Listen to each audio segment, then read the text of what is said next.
Olá, bem-vindo a mais um programa Entrevista, nessa série em que estamos debatendo, meta por meta, os desafios do Plano Nacional de Educação.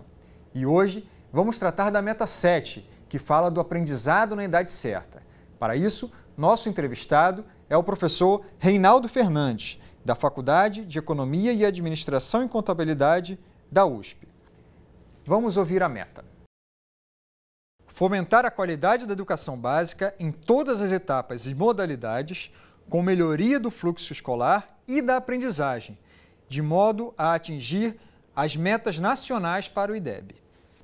Professor, tudo bem? Tudo bem. Muito obrigado por ter aceitado o nosso convite. Obrigado pelo convite. Por nada.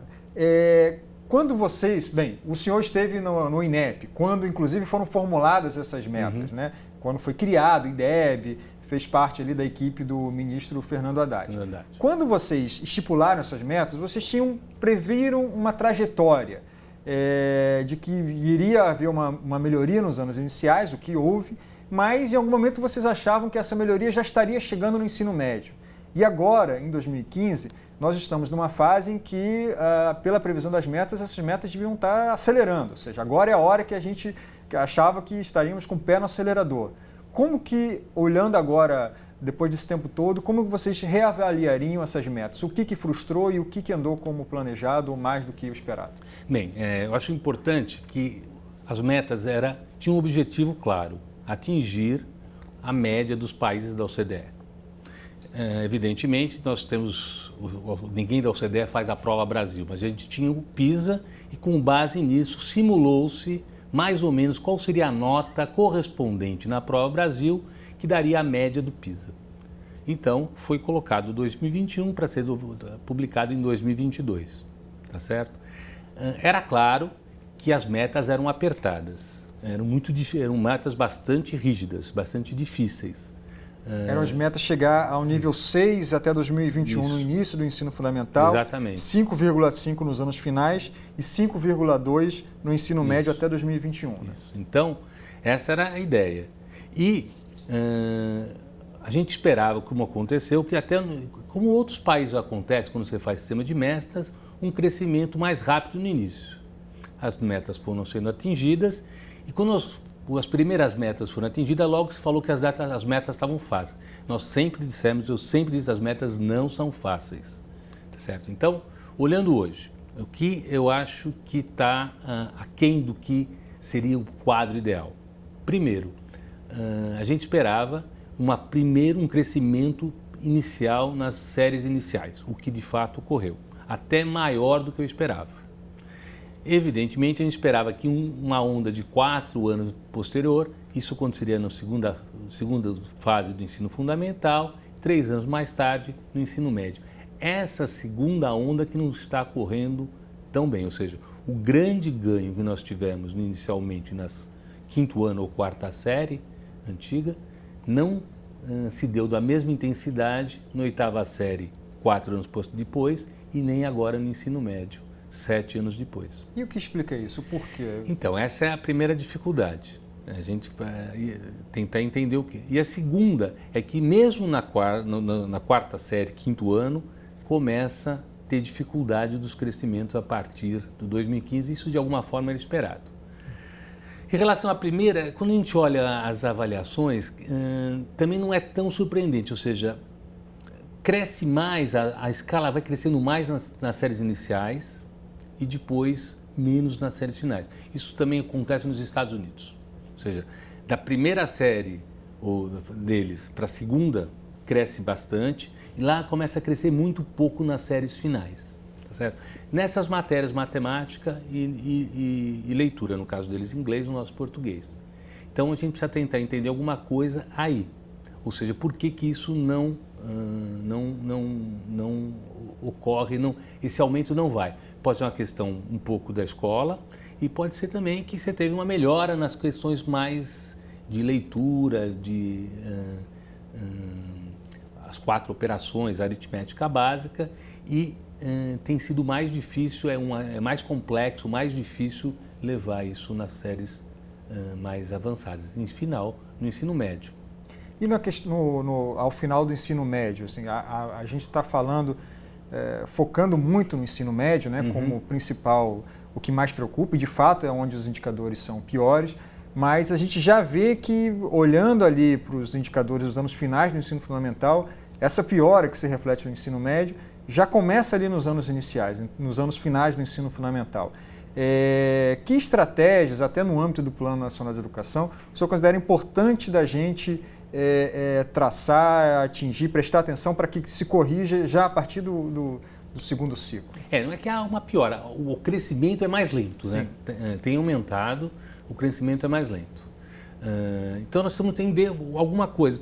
Pode ser mais difícil mesmo, pode ser da natureza, é mais fácil você conseguir trazer ganhos em coisas mais básicas. E pode ser mais difícil, a escola muda, a qualidade do professor é outra, são mais sofisticadas, o ensino de matemática já é bem mais sofisticado, então pode ter alguma coisa aí. Os alunos vão ficando mais velhos, no ensino médio já tem uma certa dificuldade de manter os alunos na escola, tá certo? Muitos saem e não trabalham, não estudam, você tem hoje os nem, né?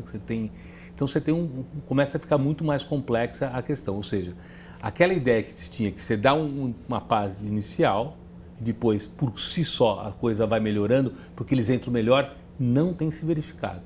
Então nós temos hoje que dar uma atenção maior para as séries finais do ensino fundamental e também no ensino médio. Agora, na verdade, eu acho que a grande gargalo hoje até eu diria que é a segunda fase do fundamental. Certo? Os alunos já chegam muito atrasados no ensino médio e o grande previsor de evasão no ensino médio é o atraso no ensino fundamental. Quem chega no ensino médio sem atraso não é essa, mas é muito pouco provável que ele acabe evadindo, mesmo quando o desempenho não é tão alto.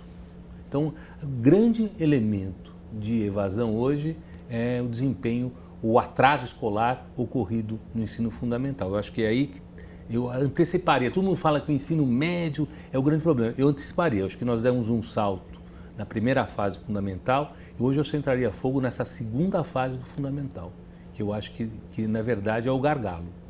E vai desabrochar, vai desaguar lá no ensino médio. Perfeito. Pensando um pouco aí no sentido da avaliação, de forma mais ampla, a gente tem uma pergunta de um professor. Vamos assistir. Meu nome é Pedro Cases, eu sou professor de Sociologia do Colégio Pedro II. Eu gostaria de colocar uma questão sobre as formas de avaliação, né, dos alunos, que dentro do PNE me parece que não tem um esforço de repensar as formas de avaliação atuais, como a Prova Brasil e outros que a gente vê atualmente uma grande corrida no esforço para atingir certas notas, né, nesses índices, que pouco correspondem, muitas vezes, a de fato um progresso no sentido pedagógico, né, dos alunos. Essa é uma pergunta que questiona mesmo, assim, para que avaliar, né? E essa avaliação, ela reflete o que a gente espera que aconteça na escola, ela reflete realmente o trabalho do professor? Pergunta mais ampla, nada fácil, mas... Veja, a avaliação eu acho que é um dos grandes avanços da educação brasileira, tá certo? É muito difícil você julgar qualquer programa se você não sabe os resultados dele. Então, tudo que a gente tinha de resultado da escola era se os alunos caminhavam na escola, o fluxo, se eles passavam, se eles se formavam e tal. Sabia nada sobre o conteúdo. Então, essas avaliações trouxeram um pouco disso. Elas são imperfeitas, são incompletas. Tá? Eu acho que tem vários problemas. Primeiro, o escopo dela. Eu acho que para a primeira fase do fundamental, você ficar em leitura, em matemática, até acho razoável. Nas mais avançadas, eu acho que não. A questão de ciência é fundamental. A questão de humanidades é importante. Então, nós temos que fazer essa junção com o Enem, que na verdade já tem um pouco disso. Então, acho que a Prova Brasil e DEB, nas fases finais do fundamental, é preciso aumentar o escopo. Agora, no que ela avalia, que é uma parte pequena, sempre vai ser uma parte pequena da escola, não vou ter uma avaliação de tudo, mas a gente pode ampliar algumas coisas importantes. Mas no que ela avalia bem, ou seja, são provas bem feitas, geralmente melhores que provas que são feitas nas escolas, não vou falar de todas, mas são escolas, são bem trabalhadas, com especialistas, bem cuidadas, então eu acho que é uma avaliação importante. E a gente, evidentemente, como a avaliação ela tem um lado de orientar um pouco o que as escolas, o currículo das escolas, o que as escolas oferecem, é preciso rediscutir sempre um pouco se nós estamos avaliando o que a gente gostaria, ou seja, estamos sinalizando a escola que a gente gostaria. Então isso é uma questão que precisa sempre ser discutida. Eu acho importante essa discussão e ela vai ter que sempre ser feita. Pois é. Já que estamos falando da importância de sinalizar para as escolas o que é necessário ser ensinado, há muitas críticas de que a gente coloca o carro na frente dos bois, ou seja, a avaliação surge antes de termos um currículo claro. E nessa meta específica, dentro das estratégias, aliás, a primeira das estratégias traçadas dentro dessa meta é discutir diretrizes pedagógicas, discutir currículo. Essa discussão de currículo, na sua opinião, ela é realmente fundamental, até mesmo para que as avaliações casem com o que a gente espera, com o que a gente realmente espera que os alunos aprendam de forma clara, que o professor saiba, ou é uma discussão secundária não tão importante? Eu acho que tem muita confusão nessa discussão. Eu tenho dois tipos de avaliação. Avaliação currículo orientada, eu tenho um currículo e faço a prova em cima do currículo, ou baseada em competências finais, tá certo? Por exemplo, nós temos a melhor avaliação do mundo é o PISA. E não tem nenhum currículo mundial que a ONU fez, tá certo? E ela é uma excelente avaliação. Eles pegam competências que eles acham importante ter no final da escolaridade básica e fazem uma avaliação em cima disso. Eu acho perfeita, tá certo? E a avaliação ela é menos, a matriz de uma avaliação é menor que um currículo.